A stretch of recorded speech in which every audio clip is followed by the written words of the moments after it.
Hey everyone, I wanted to talk to you a little bit about scoring. So the way ACE does scoring is you take your pace, you finish 4 pages or your goals for the day, or you go up to a score strip and you go up to the score table and you score it, and then whatever you get wrong, you take back to your desk where your pencil is and you correct it, and then you go back up to the score table and you circle it.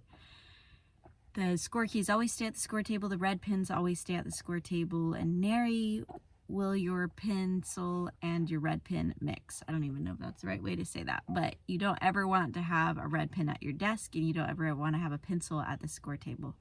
So that's a really good way to keep them separate. The way I do it is we do have a score table, we do have red pins up there, and the score keys stay up there, and the red pins stay up there.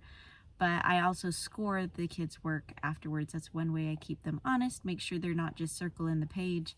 Sometimes even my best scorers will get really, really busy, and it's just so tempting to just say, okay, I'm almost done. Let me just, okay, that page is done, and then just circle the bottom of it. And that gives them that extra accountability, knowing mom's gonna go over it. Sometimes if I'm in a hurry on scoring, I'll even, instead of starting at the top of the page, I'll start at the bottom and go up, because I know they probably started at the top, and the tendency is to, as you rush through, the bottom doesn't get scored. Usually if I find an error, it's in the middle to the bottom. It's never the first one.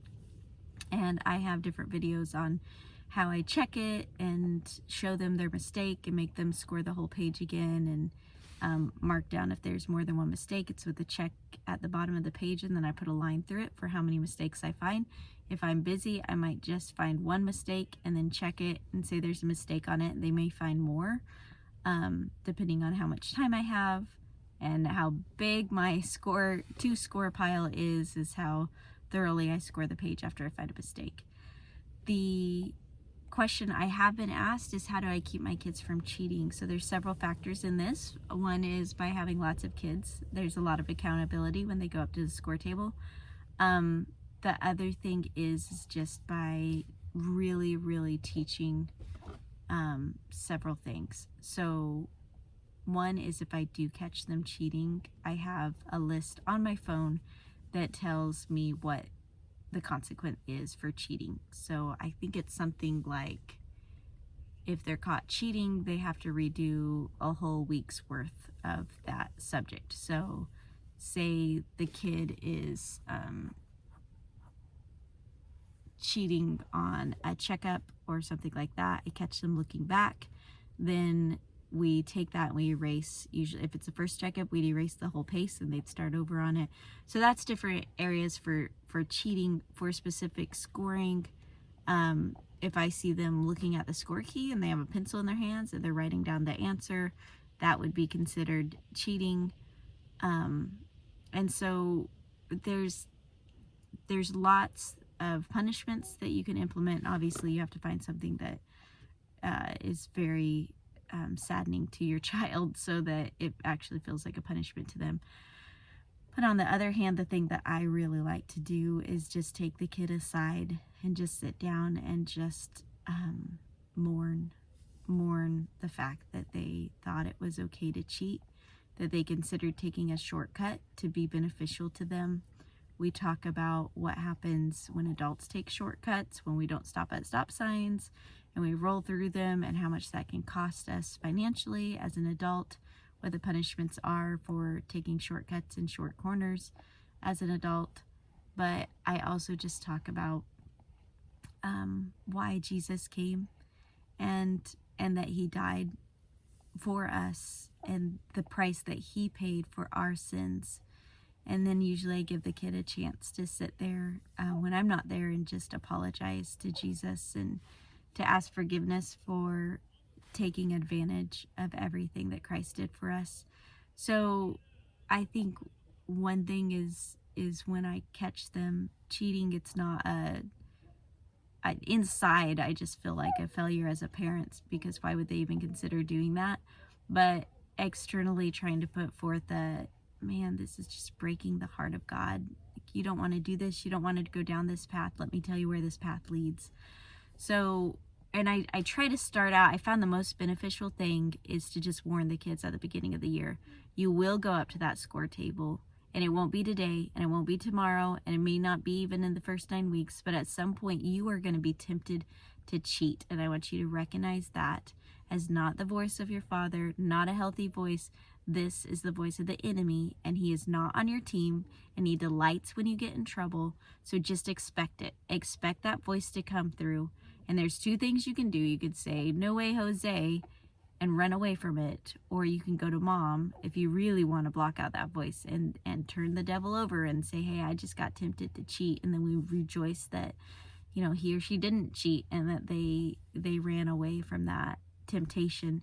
So there's that way definitely that really seems to help the most, is just preparing them.